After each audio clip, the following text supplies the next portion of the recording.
प्रदीप भाटी जी, क्यों समाजवादी पार्टी चाहती है, शफीकुर बर्क साहब को क्यों कहना पड़ रहा है कि साहब प्रधानमंत्री के चेहरे पर अभी डिसीजन मत लीजिए, नहीं तो गठबंधन बिखर जाएगा? क्या समाजवादी पार्टी नहीं चाहती है कि प्रधानमंत्री पद का जो है नाम सामने आए और उसकी अगुवाई में ये पूरा चुनाव लड़ा जाए? धन्यवाद शोभना जी। सबसे पहले तो जो हमारे प्रेम शुक्ला जी को जो इंडिया को लेके काफ़ी सारी शंकाएं हैं, उसको मैं दूर करना चाहता हूँ। उनका जो वो चाहते हैं कि ये गठबंधन टूटे, ऐसा कुछ होने वाला नहीं है, क्योंकि हम स्टेप बाय स्टेप सारी चीज़ें चल रहे हैं।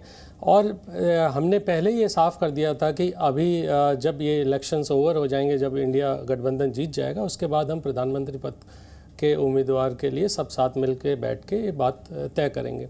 इससे पहले वो ये कह रहे थे कि इनका कोई नाम नहीं होगा, कोई एक साथ विचारधारा नहीं है, कोई ये लोग, इन्हें तो ये शंका थी कि हम शायद दूसरी मीटिंग भी नहीं होने वाली है, अब तीसरी जब होने वाली है तो उससे भाजपा बौखला गई है। प्रदीप जी, ये तो सत्ता करेगी ना, ये तो जो विपक्षी हैं आपके वो करेंगे ही ना।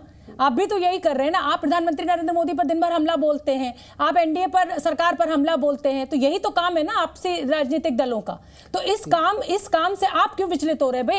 एक चेहरा बताइए, उसकी अगुवाई में चुनाव लड़िए। आप तीसरी बार बैठक करने जा रहे हैं, बनाइए सहमति, इसमें क्या ऐतराज है? देखिए शोभना जी, कोई कॉन्स्टिट्यूशनल रिक्वायरमेंट तो ऐसी है नहीं कि हमें प्रधानमंत्री पद का उम्मीदवार घोषित करना चाहिए। कोई कॉन्स्टिट्यूशनल, ठीक है। 2004 में 2009 में भी कांग्रेस ने भी प्रधानमंत्री पद का उम्मीदवार घोषित नहीं किया था। दूसरी में भाषा की बात कर रहे थे अभी प्रेम शुक्ला जी, घमंडिया और दूसरी भाषा जो कर रहे, तो अभी दो सेकंड पहले ही आपको ये कह रहे थे कि हम में घमंड नहीं है, हम इस तरह की भाषा का प्रयोग नहीं करते हैं, हम बड़े लोकतांत्रिक तरीके से हमने सभी को चुना है। तो क्या बाकी पार्टियों में लोकतांत्रिक तरीके से कॉन्स्टिट्यूशन नहीं है? बाकी सब पार्टियों में ऐसे नहीं चुना जाता जैसे आपने नड्डा साहब को चुन लिया? तो इस तरह की बात। और जो आपने कहा अपॉइंटेड माननीय प्रधानमंत्री जी जब गुजरात के मुख्यमंत्री बने थे, बड़े-बड़े लोकतंत्र के दावे कर रहे हैं प्रदीप भाटी जी। मैं इसलिए कह रही हूं कि अखिलेश यादव का बनना, शिवपाल यादव को किनारे करना, जबकि पकड़ पार्टी पर, जमीन पर शिवपाल यादव जी की ज्यादा थी। क्या ये परिवारवाद नहीं था? क्या ये वंशवाद नहीं था? चलिए शिवपाल यादव बनते तो भी परिवारवाद होता, लेकिन और किसी को समाजवादी पार्टी में मौका नहीं दिया गया। सीधे अखिलेश यादव आए और मुख्यमंत्री वो बने। देखिए, ये आपकी सोच हो सकती है कि किसका कितना वर्चस्व है, वो वर्चस्व की लड़ाई सभा में नहीं है। और दूसरी बात जो मैं बात कहना चाह रहा था, जो अधूरी रह गई, कि प्रधानमंत्री जी भी गुजरात के मुख्यमंत्री बनने से पहले एक चुनाव नहीं लड़े थे। तो जो अपॉइंटमेंट की बात हो रही है, तो उन्हें भी सीधा अपॉइंट कर दिया गया था गुजरात के सीएम की तरह। तो प्रेम शुक्ला जी को वो भी याद रखना चाहिए। ठीक है। दूसरी बात, तीसरी मुझे वाजपेयी साहब का भी रोक कर रहे हैं। हाँ, आप जल्दी से अपनी बात पूरी मैं एक और चीज जो कह दूं, जो उन्होंने बात छिड़ी वंश के चिराग, हम ये लड़ाई जो लड़ रहे हैं 130 करोड़ लोगों के लिए लड़ रहे हैं। 130 करोड़ लोग ही हमारा चेहरा है और हम उनके लिए लड़ाई 130 करोड़ लोग ही आपका चेहरा है। हमारा वंश भी वही है शोभना जी, हमारा वंश भी वही है और हमारा चिराग भी वही है।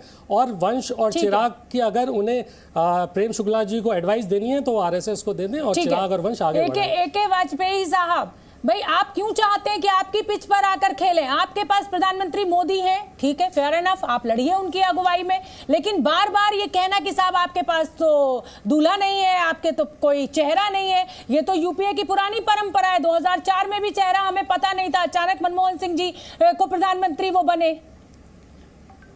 तो इस बार ऐसा क्या नया कर रही है इंडिया? ये शोभना जी, हम दिल से हम बता रहे हैं, हम दिल से ये चाहते हैं कि गठबंधन बिल्कुल न बने, इनका प्रधानमंत्री पे सरफटब्बल हो, आपस में बिल्कुल एकता ना हो, 1 to 1 बिल्कुल न लड़े, ये हम चाहते हैं दिल से। इतना ईमानदार नेता नहीं मिलेगा, क्योंकि ये विरोधी पक्ष है।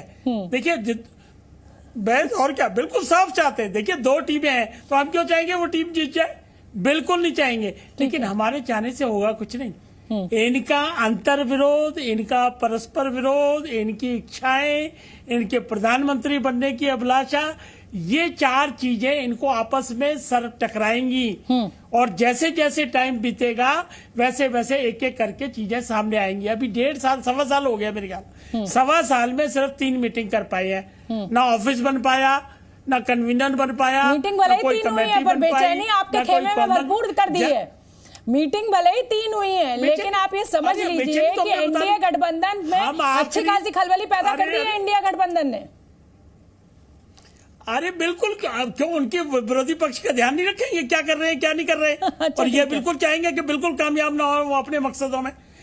इसमें कहाँ दिक्कत है। देखिए, लेकिन जनता को इससे सरोकार नहीं है। जनता को सरोकार क्या है कि 9 साल में जिनके पास सत्ता है उन्होंने काम किया कि नहीं किया। तो कल का उदाहरण ही है, आज बहनों को जो गिफ्ट दिया गया 200 रुपए का सिलेंडर पे, वो बहनें बड़ी खुश हैं। गरीब गुरबा के लिए 400 रुपए कम हुए आज।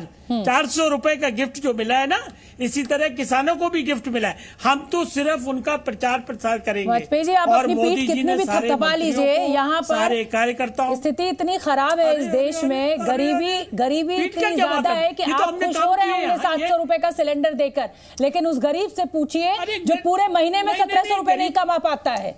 आप बहुत अपनी पीठ थपथपा रहे हैं, लेकिन उस गरीब से भी पूछ लीजिए। गरीब की चिंता, अरे गरीब की, शोभना जी, गरीब की चिंता जितनी इस सरकार ने की है ना, किसी ने नहीं की। एक छोटा सा एग्जांपल, रेड़ी पटरी वालों को अपनी रेड़ी पटरी लगाने के लिए 50,000 रुपए का लोन मिलता है, और बगैर ब्याज के, बगैर किसी सिक्योरिटी के, बगैर किसी जमानत के। ये पहले कभी हुआ है?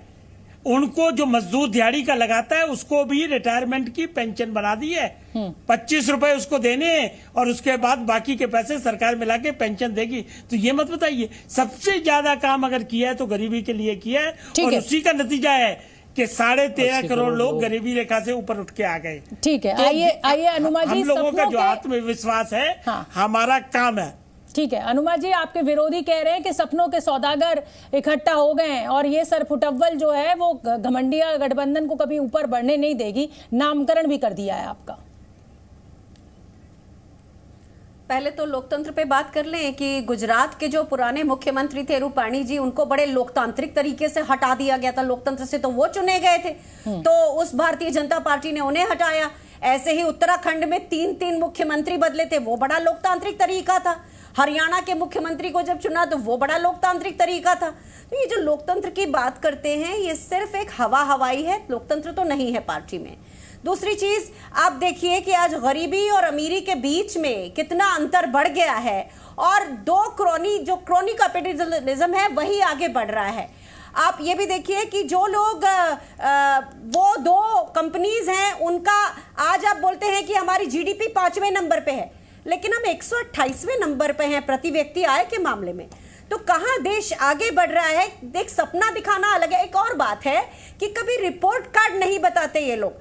एक घोषणा करते हैं, घोषणा बहुत छपती है, घोषणा बहुत चर्चा में आती है, वो बहुत बातचीत होती है, लेकिन जब आप एनालिसिस करते हैं, जैसे उज्ज्वला योजना की बात कर लेते हैं, पहले कहा कि 8-9 करोड़ लोगों को उज्ज्वला योजना का फायदा मिला, लेकिन बाद में पता चला कि 4.5-5 करोड़ ने दोबारा भरवाया ही नहीं। तो जो लोग भरवा ही नहीं सकते हैं, उनके बारे में अब आप सोचिए कि वो क्यों नहीं भरवा सकते हैं, ये एनालिसिस कौन करेगा। इतनी सारी योजनाएं होती हैं, पर उन योजनाओं का फाइनल कंक्लूजन क्या हुआ, ये सरकार बताने से गुरेज करती है। और यहां तक कि 15 अगस्त को प्रधानमंत्री जी आते हैं और लाल किले पे जब उन्हें रिपोर्ट कार्ड बताना होता है तो वो चुनावी भाषण देते हैं और चले जाते हैं।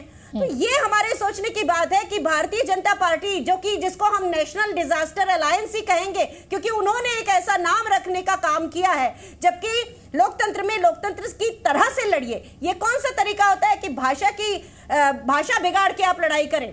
और एक चीज मैं शोभना जी आखिरी में कहना चाहती हूँ कि मेरा लोकतांत्रिक अधिकार है, मुझे मेरे रैंक के साथ बुलाया जाए, चाहे मैं कहीं पर भी रहूं। तो मैं आपसे निवेदन करती हूँ, क्योंकि मैं फौज में रही हूँ, विंग कमांडर थी। बिल्कुल विंग कमांडर अनुमा, मैं क्षमा चाहती हूँ और मैं अब आपको विंग कमांडर अनुमा ही कहूंगी। जी न्यूज़।